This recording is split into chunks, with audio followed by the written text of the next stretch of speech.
So hello, welcome to the video and welcome once again to Slough. Oh, of course, I'm not in Slough, I'm in Buenos Aires, Argentina, and behind me is the Casa Rosita and the famous balcony where Eva Peron, dressed up as Madonna, came out and sang "Don't Cry for Me, Argentina" to the thronging masses waiting beneath the balcony. Now I'll admit I've not fact-checked that sequence, but that's pretty much what happened, I think, isn't it? Anyway, it's good to be here, but let me go around the corner to somewhere less windy where there are fewer people looking at me as if I'm a complete maniac to tell you what today's video is going to be about. So I've had a couple of very interesting days here in Argentina. It's not been quite what I expected, and it's quite difficult to succinctly explain why that's the case, but I will attempt to do so in another video. But as always, my time here is almost up, and in a few hours I'll be travelling out to the airports to fly from here all the way to New York's JFK Airport, and I'll be flying on American Airlines. Now this is another leg in my around the world adventure where I am attempting to achieve One World Emerald status into the Finnair scheme by just flying on one around the world ticket. And truth be told, I'd prefer to be flying on just about anyone other than American tonight, but flying on what I call the FABE 4, so Finnair, American, Iberia and British Airways, delivers you points into the Finnair scheme at double the rate of flying on any other One World airline. So for that reason alone, if you attempt one of these, you will probably find yourself flying American quite a lot as you get through the Americas. Now, I wanted to come to Argentina, firstly because I've never been here, but secondly because it's two long flights which really rack up the points. And as American is the only airline in the One World Alliance to offer services between those two countries, I was always going to find myself on American if I added that step. Now, I've enjoyed both of my American Airlines flights. Any flight in a premium cabin is a good experience, but American just doesn't do things as well as other carriers, and when you pay a lot of money for your ticket, I think you have the right to expect the very best. That's why I point out these shortcomings in my videos, because you should know what you're going to get and what you're not going to get, even if at the end of the day I do enjoy all of these experiences. So for this video, instead of making another linear American Airlines review, I'm going to mix things up and do things a little bit differently. So there are going to be 6 things I look for in this experience to be good. I'm looking for the ground experience through to boarding. I'll be looking at the seat. I'll be looking at the catering, which is the food and the drink. I'll be looking at the service, so the delivery of that catering. I'll be looking at the entertainment that is available to you on what's going to be quite a long flight, actually. And finally, because it's an overnight flight, I'm going to be critiquing the bed. What's the bed like? What's the bedding like? And the ultimate test really is how well do I sleep? And I'm going to rank those 6 factors from least enjoyed to most enjoyed. I hopefully will enjoy all of them, but some perhaps more than others. Now this is actually going to be a slightly different seat to the 2 I've previously reviewed, so I will linger on it a little bit to give it a full review, as we won't have seen it on the channel previously, but there's a few other bits I might normally linger on in a video that I'll skip over on this occasion to focus just solely on the enjoyment of the flight. So if you'd like to come with me and see how much I enjoy this experience and to see which bits of it I enjoy the most, stick around! Hi, I'm Matt and this is Matt's Planet. I aim to entertain, educate and inspire with my travel adventures from planning to execution. I'll show you how you can travel in style for a lot less than you'd think. So subscribe so you can come with me. So I said this wouldn't be a linear review, and I could have put the ground experience in 5th place on this list, but it was quite hard to enjoy, and so it comes 6th. Part of the experience was out of American's control, but most of it wasn't, including the check-in. First of all, you need to prove your eligibility to use the premium check-in desks by this agent checking your name off against a list. I don't think I've ever experienced that before. Jones is not a common name, and a hard J is not a common sound in the Spanish-speaking world, so it took a while.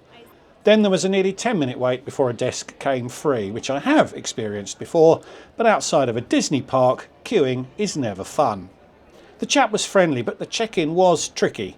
I was taking 3 flights that day, American to New York, but then I was connecting onto Japan Airlines to Tokyo under an AA flight number, and then Japan Airlines to Seoul under a JAL flight number. He eventually was able to check me in for all 3, but the seat I thought I'd reserved on the onward flights to Tokyo had been changed. Despite being booked under an AA flight number, the chap said that there was nothing he could do to get my seat back, and he told me to talk to the Japan Air people in New York. I only worked out later on that he'd somehow also managed to check me in under the JAL flight number rather than the AA code share. If that had carried through, it would have completely killed my ambition to get Emerald status from this trip, as that change in flight number would have cost me something like 11% of the points I needed. Another problem to fix in New York, as was the fact that my TSA pre-clearance had dropped off the booking too. Overall, he did the job, but wasn't at all sympathetic about the problems that he'd created for me, and I can't say it was a whole lot of fun. Then, the process of leaving Argentina is completely outside of Americans' control.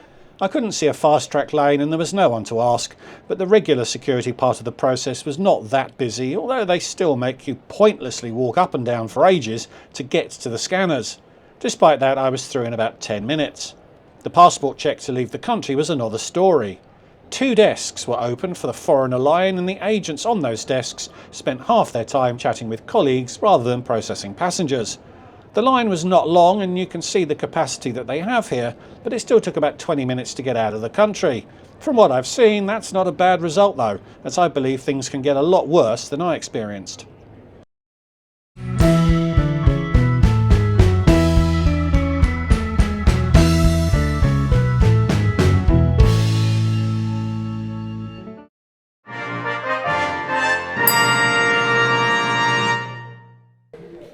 What American can control though is the lounge, and Buenos Aires offers an Admirals Club. And like Admirals Clubs in the US, it was okay without being great.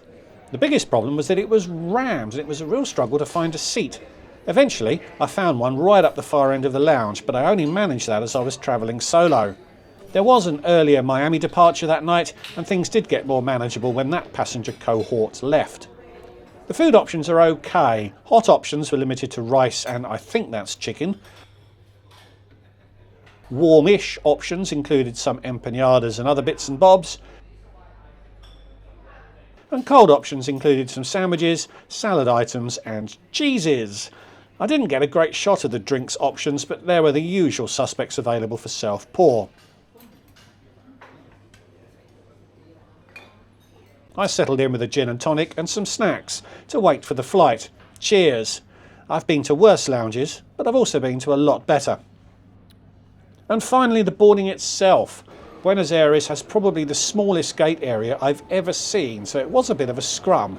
273 people fit on an American 777-200, and the gate looked like it was designed to cope with about 20. But I was able to get through when the business cabin was called, and I progressed on to our 26-year-old plane. So the part of the ground experience under Americans' control wasn't great, and Argentina's contribution to my journey really wasn't great, making the ground experience the least enjoyable part of the process.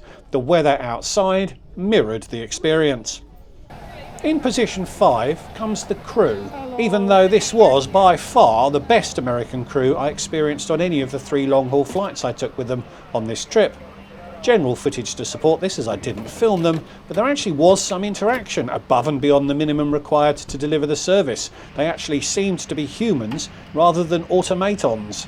Still not a patch on the crews I experienced later on in the trip, but dealing with this crew didn't feel like a complete ordeal. 5th place. Number 4 was the entertainment system. The seats on this 26-year-old plane were installed in 2018, which means it's probably a 7 or 8-year-old IFE system.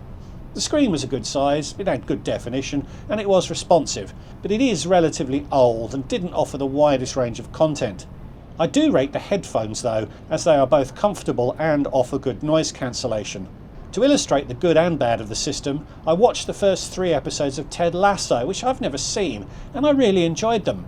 But there were only 3 episodes available, when more modern systems would probably have the capacity to offer the entire series, or possibly even multiple series.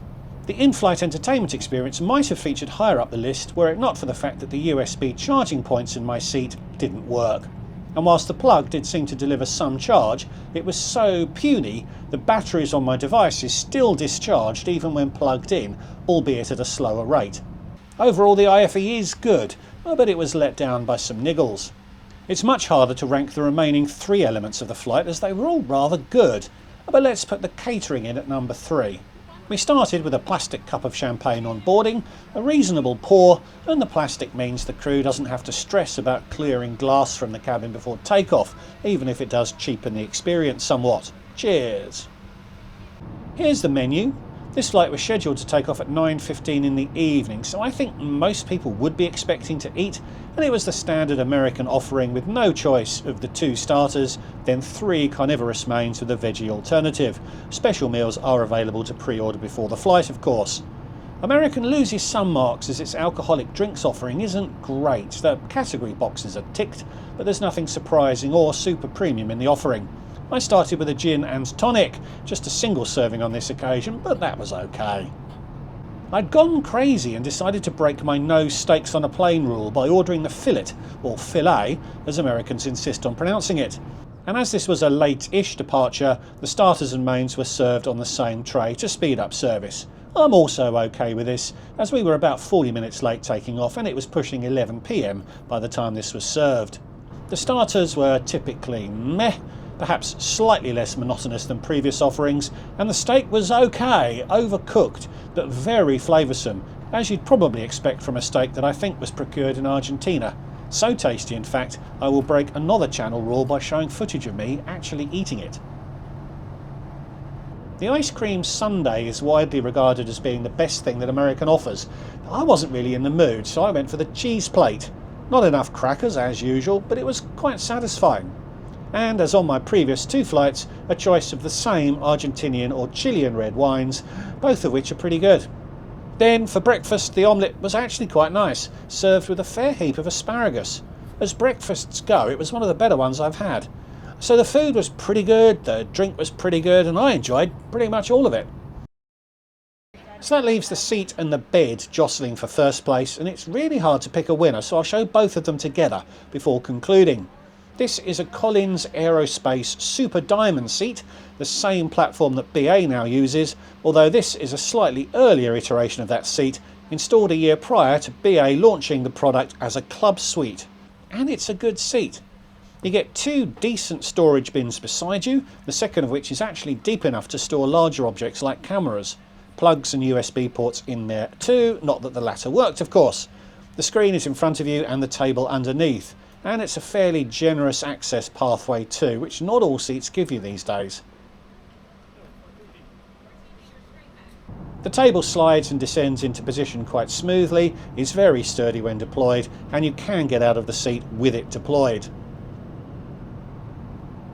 Another storage nook down here with the now ubiquitous slippers and the foot cubby, which looks tight but we'll test it out more fully in bed mode.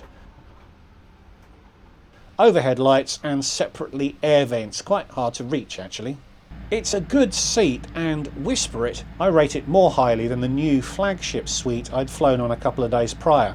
A word on the seat belt. There's some distance to the bulkhead in front of you, which would normally precipitate a shoulder strap. These seats overcome that risk by building an airbag into the lap belt, so you sit with a small explosive device nestled by your groin.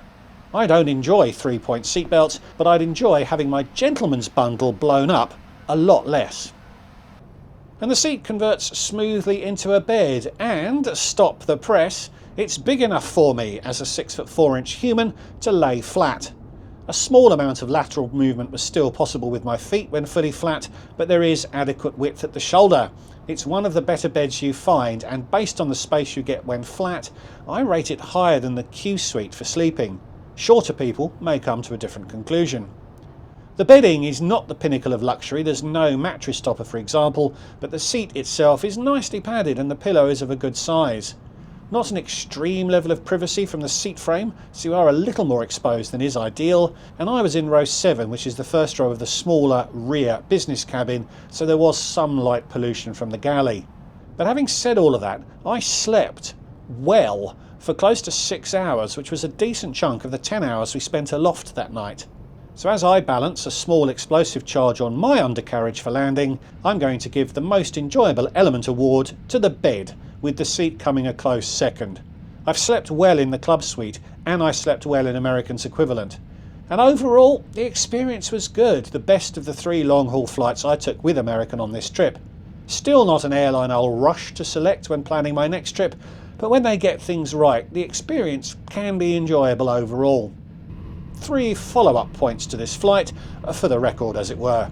Firstly, it cost me around 822 quid, spreading the full cost of my round the world ticket to the flights taken based on miles flown, which is excellent value.